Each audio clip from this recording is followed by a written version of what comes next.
आप सबका स्वागत है। इन दिनों चैंपियंस ट्रॉफी चल रही है और हर तरफ क्रिकेट का माहौल है। क्रिकेट में सेंचुरी का रोमांच क्या होता है ये तो हम सब भली भांति जानते हैं, लेकिन आज मैं आप सबसे क्रिकेट नहीं बल्कि भारत ने स्पेस में जो शानदार सेंचुरी बनाई है उसकी बात करने वाला हूं। पिछले महीने देश इसरो के 100वें रॉकेट की लॉन्चिंग के साक्षी बने हैं। ये केवल एक नंबर नहीं है बल्कि इससे स्पेस साइंस में नित नई ऊंचाइयों को छूने के हमारे संकल्प का भी पता चलता है। हमारी स्पेस जर्नी की शुरुआत बहुत ही सामान्य तरीके से हुई थी। इसमें कदम कदम पर चुनौतियां थी, लेकिन हमारे वैज्ञानिक विजय प्राप्त करते हुए आगे बढ़ते ही गए। समय के साथ अंतरिक्ष की इस उड़ान में हमारी सफलताओं की लिस्ट काफी लंबी होती चली गई। लॉन्च व्हीकल का निर्माण हो, चंद्रयान की सफलता हो, मंगलयान हो, आदित्य L1 या फिर एक ही रॉकेट से एक ही बार में 104 सैटेलाइट्स को स्पेस में भेजने का अभूतपूर्व मिशन हो। इसरो की सफलताओं का दायरा काफी बड़ा रहा है। बीते 10 वर्षों में ही करीब 460 सैटेलाइट्स लॉन्च की गई हैं और इसमें दूसरे देशों की भी बहुत सारी सैटेलाइट्स शामिल है। हाल के वर्षों की एक बड़ी बात यह भी रही है कि स्पेस साइंटिस्ट की हमारी टीम में नारी शक्ति की भागीदारी लगातार बढ़ रही है। मुझे यह देखकर भी बहुत खुशी होती है कि आज स्पेस सेक्टर हमारे युवाओं के लिए बहुत फेवरेट बन गया है।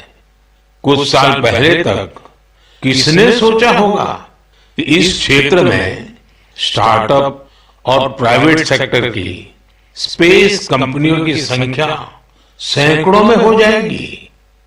हमारे जो युवा जीवन में कुछ थ्रिलिंग और एक्साइटिंग करना चाहते हैं, उनके लिए स्पेस सेक्टर एक बेहतरीन ऑप्शन बन रहा है।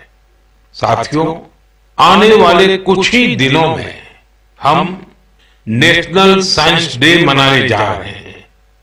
हमारे बच्चों का, युवाओं का साइंस में इंटरेस्ट और पैशन होना बहुत मायने रखता है।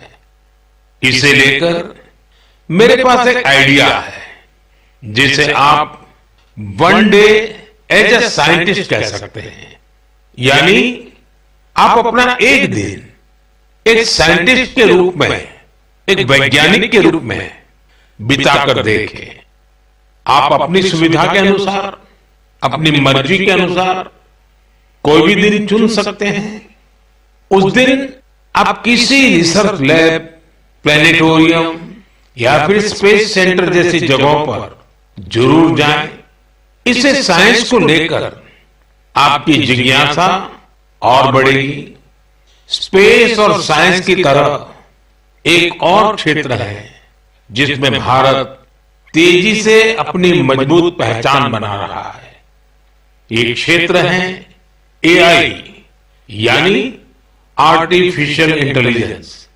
हाल ही में मैं AI के एक बड़े सम्मेलन में हिस्सा लेने के लिए पेरिस गया था।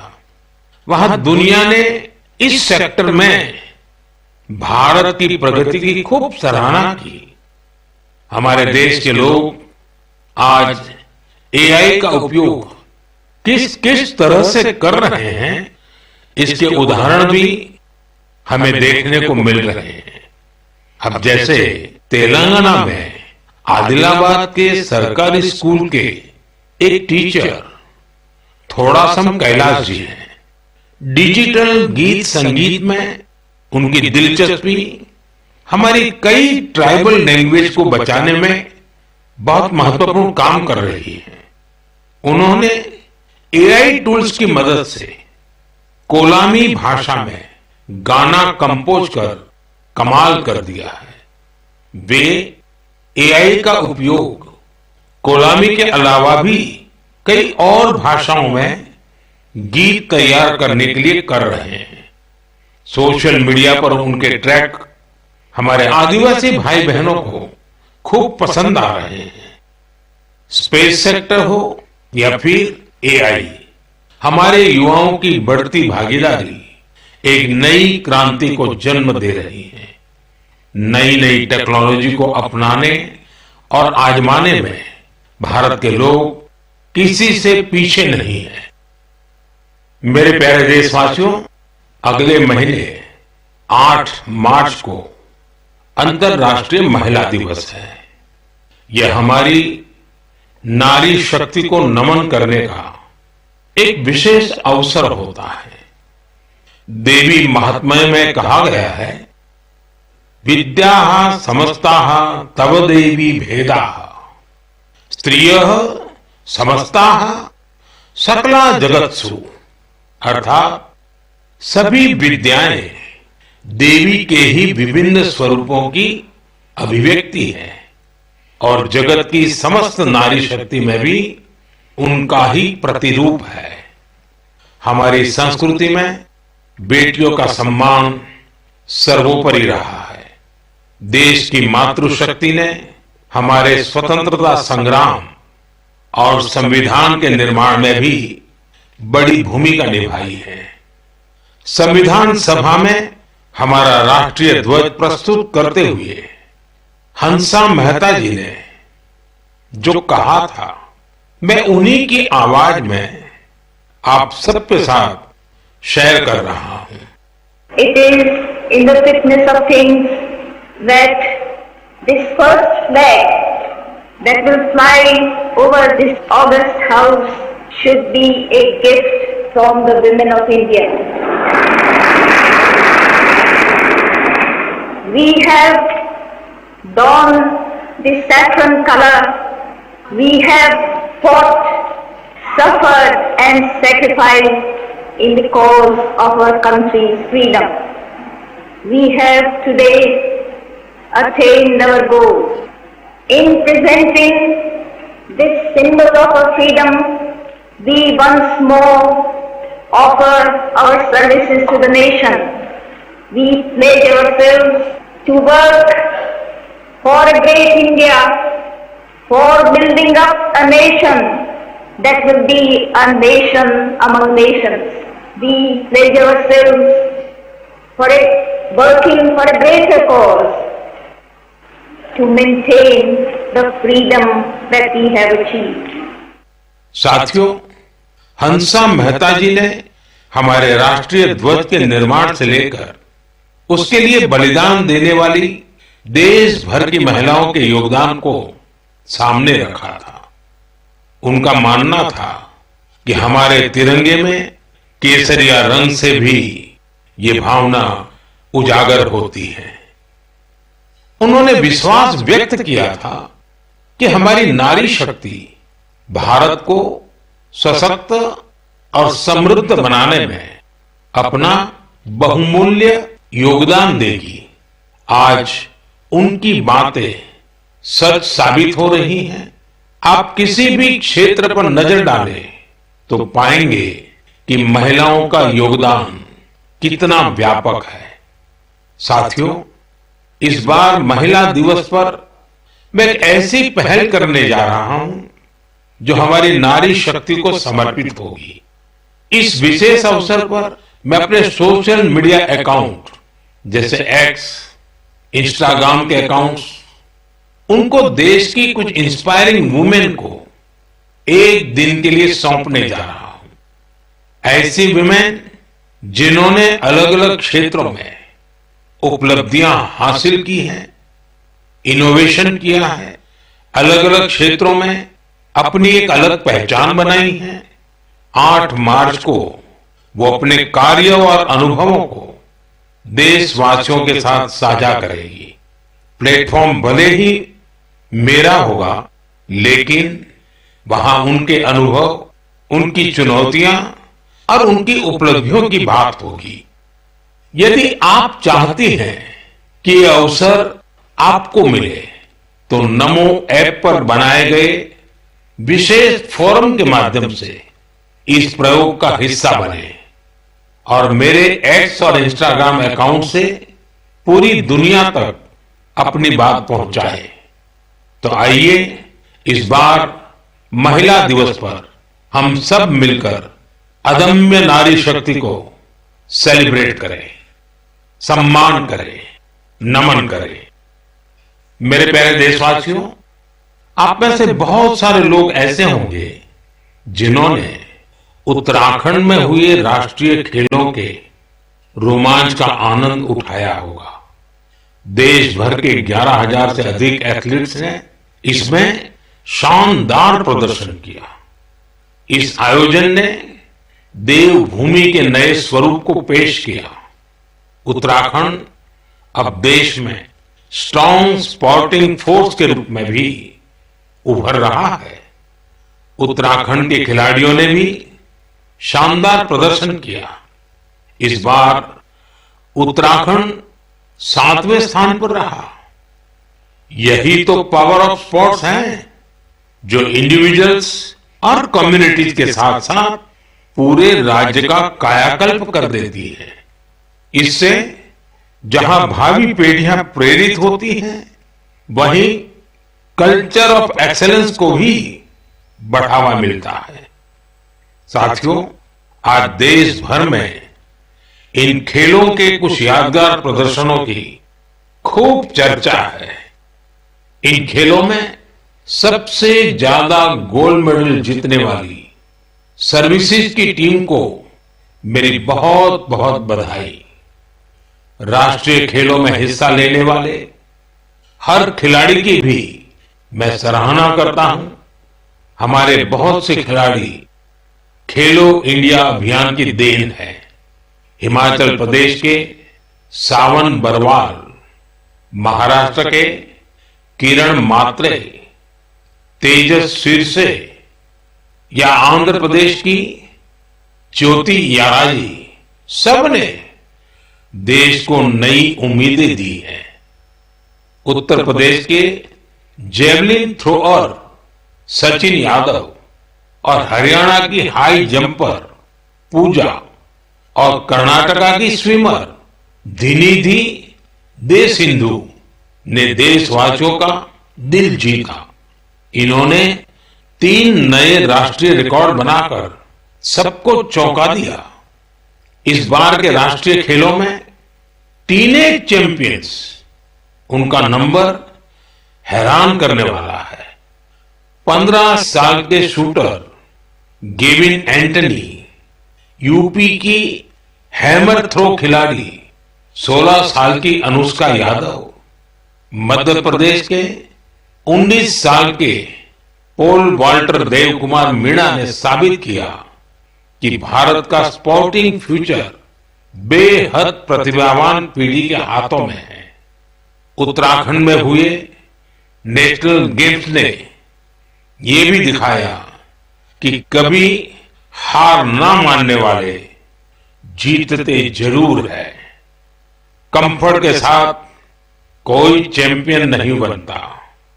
मुझे खुशी है हमारे युवा एथलीटों के डिटर्मिनेशन और डिसिप्लिन के साथ भारत आज ग्लोबल स्पोर्टिंग पावर हाउस बनने की ओर तेजी से आगे बढ़ रहा है। मेरे प्यारे देशवासियों, देहरादून में नेशनल गेम्स की ओपनिंग के दौरान मैंने एक बहुत ही अहम विषय उठाया है, जिसने देश में एक नई चर्चा की शुरुआत की है। ये विषय है ओबेसिटी, यानी मोटापा। एक फिट और हेल्दी नेशन बनने के लिए हमें ओबेसिटी की समस्या से निपटना ही होगा। एक स्टडी के मुताबिक आज हर 8 में से एक व्यक्ति ओबेसिटी की समस्या से परेशान है। बीते वर्षों में ओबेसिटी के मामले दोगुने हो गए हैं, लेकिन इससे भी ज्यादा चिंता की बात यह है कि बच्चों में भी मोटापे की समस्या 4 गुना बढ़ गई है। WHO का डेटा बताता है कि 2022 में दुनिया भर में करीब 250 करोड़ लोग ओवरवेट थे, यानी आवश्यकता से भी कहीं ज्यादा वजन था। ये आंकड़े बेहद गंभीर है और हम सभी को सोचने पर मजबूर करते हैं कि आखिर ऐसा क्यों हो रहा है। अधिक वजन या मोटापा कई तरह की परेशानियों को, बीमारियों को भी जन्म देता है। हम सब मिलकर छोटे छोटे प्रयासों से इस चुनौती से निपट सकते हैं। जैसे एक तरीका मैंने सुझाया था, खाने के तेल में 10% 10% की कमी करना। आप तय कर लीजिए कि हर महीने 10% कम तेल उपयोग करेंगे। आप तय कर सकते हैं कि जो तेल खाने के लिए खरीदा जाता है, खरीदते समय ही अब 10% कम ही खरीदेंगे। ये ओबेसिटी कम करने की दिशा में एक अहम कदम होगा। मैं आज मन की बात में इस विषय पर कुछ स्पेशल मैसेज भी आप लोगों से शेयर करना चाहता हूं। शुरुआत ओलंपिक मेडलिस्ट नीरज चोपड़ा जी से करते हैं, जिन्होंने खुद सफलतापूर्वक ओबेसिटी पर काबू पाकर दिखाया है। सभी को नमस्ते, मैं नीरज चोपड़ा आज आप सभी को बताना चाहता हूं कि हमारे माननीय प्रधानमंत्री श्री नरेंद्र मोदी जी ने मन की बात में इस बार ओबेसिटी के बारे में चर्चा की है, जो हमारे देश के लिए बहुत ही अहम मुद्दा है।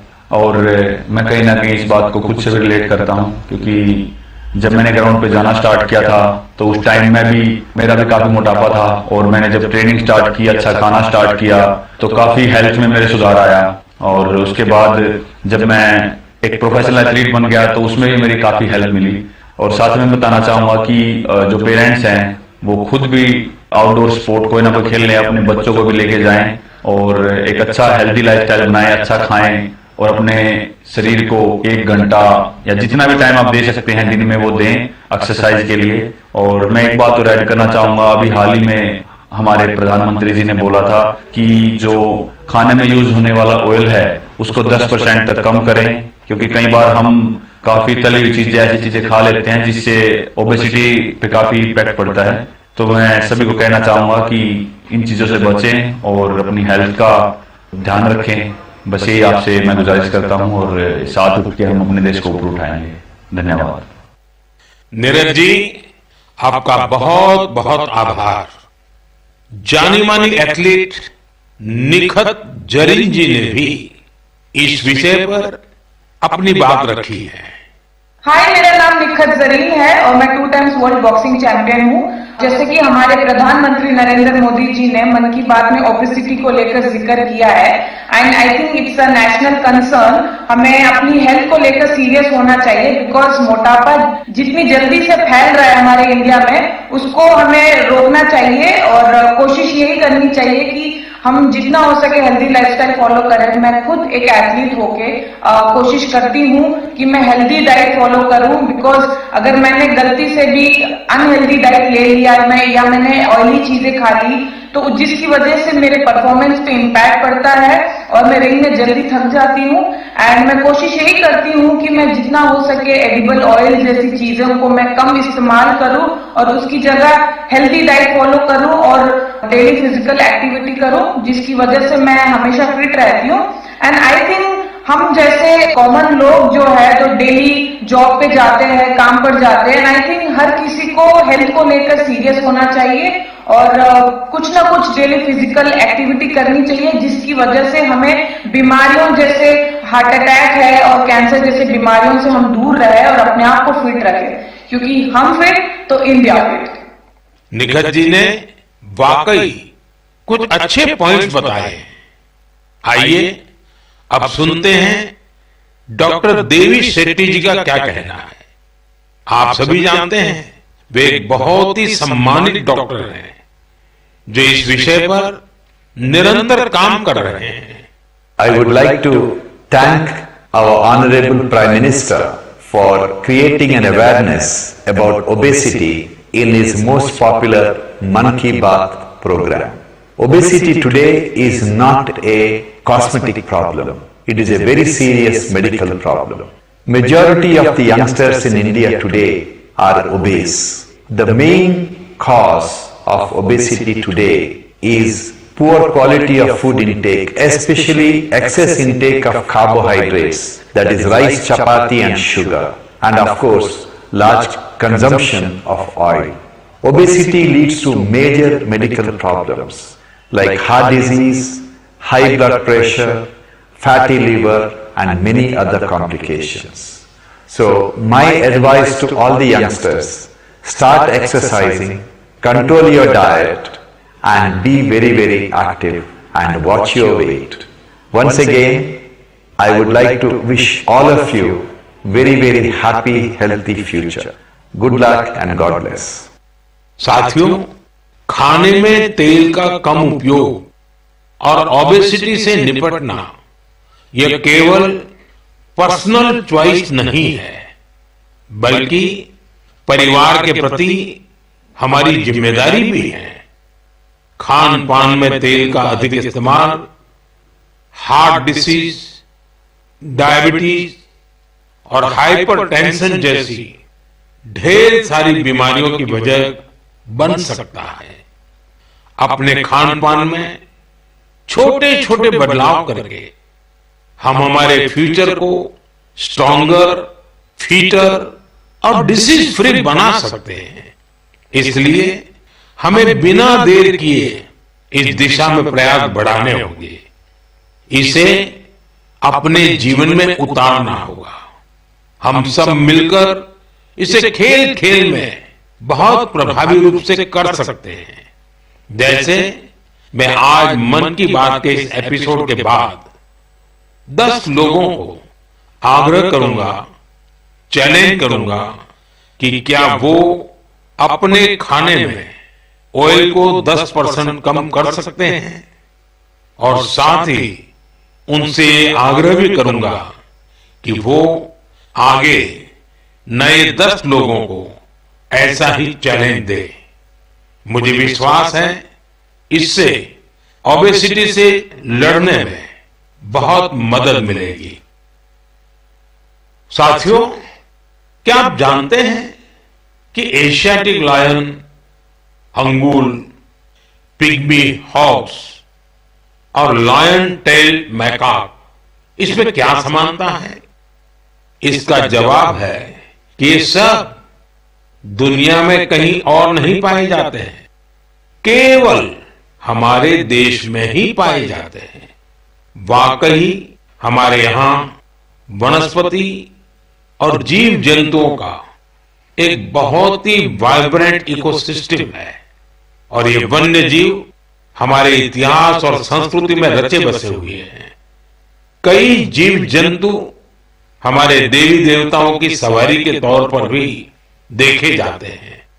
मध्य भारत में कई जनजातियां बागेश्वर की पूजा करती हैं। महाराष्ट्र में वाघोबा के पूजन की परंपरा रही है। भगवान अयप्पा का भी बाघ से बहुत गहरा नाता है। सुंदरवन में बोन बीबी की पूजा अर्चना होती है, जिनकी सवारी बाघ है। हमारे यहां कर्नाटका के हुली वेशा, तमिलनाडु के पुली और केरला के पुलिकली जैसे कई कल्चरल डांसेस हैं जो नेचर और वाइल्ड लाइफ के साथ जुड़े हुए हैं। मैं अपने आदिवासी भाई बहनों का भी बहुत आभार करूंगा, क्योंकि वो वाइल्ड लाइफ प्रोटेक्शन से जुड़े कार्यों में बढ़ चढ़कर भागीदारी करते हैं। कर्नाटका के बीआरटी टाइगर रिजर्व में बाघों की आबादी में लगातार वृद्धि हुई है। इसका बहुत क्रेडिट सोलीगा ट्राइब्स को जाता है, जो बाघ की पूजा करते हैं। इनके कारण इस क्षेत्र में मैन एनिमल कॉन्फ्लिक्ट ना के बराबर होता है। गुजरात में भी लोगों ने घीर में एशियाटिक लायंस की सुरक्षा और संरक्षण में महत्वपूर्ण योगदान दिया है। उन्होंने दुनिया को दिखा दिया है कि प्रकृति के साथ को एग्जिस्टेंस आखिर क्या होता है। साथियों, इन प्रयासों के कारण ही पिछले कई वर्षों में बाघ, तेंदुए, एशियाटिक लायंस, राइनो और बारहसिंगा की आबादी तेजी से बढ़ी है और भारत में वन्य जीवों की डायवर्सिटी कितनी खूबसूरत है, ये भी गौर करने लायक है। एशियाटिक लायंस देश के पश्चिमी हिस्से में पाए जाते हैं, जबकि टाइगर का क्षेत्र है पूर्वी, मध्य और दक्षिण भारत। वहीं राइनो पूर्वोत्तर में मिलते हैं। भारत का हर हिस्सा न केवल प्रकृति के लिए संवेदनशील है, बल्कि वाइल्ड लाइफ प्रोटेक्शन के लिए भी प्रतिबद्ध है। मुझे अनुराधा राव जी के बारे में बताया गया है, जिनकी कई पीढ़ियों का नाता अंडमान निकोबार आइलैंड से रहा है। अनुराधा जी ने कम उम्र में ही एनिमल वेलफेयर के लिए खुद को समर्पित कर दिया था। 3 दशकों से उन्होंने हिरण और मोर की रक्षा को अपना मिशन बनाया। यहां के लोग तो उन्हें डियर वुमेन के नाम से बुलाते हैं। अगले महीने की शुरुआत में हम वर्ल्ड वाइल्ड लाइफ डे मनाएंगे। मेरा आग्रह है कि आप वाइल्ड लाइफ प्रोटेक्शन से जुड़े लोगों का हौसला जरूर बढ़ाएं। यह मेरे लिए बहुत संतोष की बात है। इस क्षेत्र में अब कई स्टार्टअप भी उभर कर सामने आए हैं। साथियों, यह बोर्ड एग्जाम का सीजन है। मैं अपने युवा साथियों यानी एग्जाम वॉरियर्स को उनकी परीक्षाओं के लिए बहुत बहुत शुभकामनाएं देता हूं। आप बिना कोई स्ट्रेस लिए पूरी पॉजिटिव स्पिरिट के साथ अपने पेपर दीजिए। हर वर्ष परीक्षा पे चर्चा में हम अपने एग्जाम वॉरियर से परीक्षाओं से जुड़े अलग अलग विषयों पर बात करते हैं। मुझे खुशी है कि अब ये कार्यक्रम एक संस्थागत रूप लेता जा रहा है, इंस्टीट्यूशनलाइज हो रहा है। इसमें नए नए एक्सपर्ट्स भी जुड़ते चले जा रहे हैं। इस साल हमने एक नए फॉर्मेट में परीक्षा पे चर्चा करने का प्रयास किया। एक्सपर्ट्स के साथ 8 अलग अलग एपिसोड भी शामिल किए गए। हमने ओवरऑल एग्जाम से लेकर हेल्थ केयर और मेंटल हेल्थ के साथ खान पान जैसे विषयों को भी कवर किया। वहीं पिछले टॉपर्स ने भी अपने विचार और अनुभव सभी के साथ शेयर किए। बहुत से युवाओं, उनके पेरेंट्स और टीचर्स ने इस बारे में मुझे पत्र लिखे हैं। उन्होंने बताया है कि ये फॉर्मेट उन्हें बहुत ही अच्छा लगा है, क्योंकि इसमें हर विषय पर विस्तार से चर्चा की गई। इंस्टाग्राम पर भी हमारे युवा साथियों ने इन एपिसोड को बड़ी संख्या में देखा है। आप में से बहुत सारे लोगों को इस कार्यक्रम का आयोजन दिल्ली की सुंदर नर्सरी में किया जाना यह भी बहुत पसंद आया। हमारे जो युवा साथी परीक्षा पे चर्चा के इन एपिसोड को अब तक नहीं देख पाए हैं, वे इन्हें जरूर देखें। ये सारे एपिसोड नमो ऐप पर रखे हुए हैं। एक बार फिर अपने एग्जाम वॉरियर्स को मेरा यही मैसेज है, be happy and stress free. मेरे प्रिय साथियों, मन की इस बात में इस बार मेरे साथ इतना ही। अगले महीने फिर नए विषयों के साथ हम मिलकर मन की बात करेंगे। आप मुझे अपने पत्र, अपने संदेश भेजते रहिए। स्वस्थ रहिए, आनंद में रहिए। बहुत बहुत धन्यवाद। नमस्कार।